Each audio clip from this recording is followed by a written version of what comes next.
पाकिस्तान और भारत के दरमियान 1965 की जंग कितने दिन जारी रहा? 5, 4, 3, 2, 1. इसका जवाब है 17 दिन। हमारे मुल्क पाकिस्तान का नाम पाकिस्तान किसने रखा?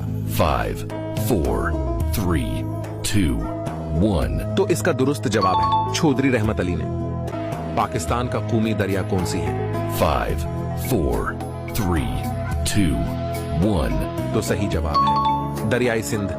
सवाल नंबर 4, पाकिस्तान का पहला सिक्का कब जारी किया गया? 5, 4, 3, 2, 1. तो जवाब है 1948 में। सवाल नंबर 5, पाकिस्तान का कौमी परचम किसने तैयार किया? 5, 4, 3, 2, 1. इसका दुरुस्त जवाब है अमीरुद्दीन कदवाई ने। सवाल नंबर 6, पाकिस्तान का कौमी पहाड़ कौन सा है? 5, 4, 3, 2, 1. सही जवाब है केटू।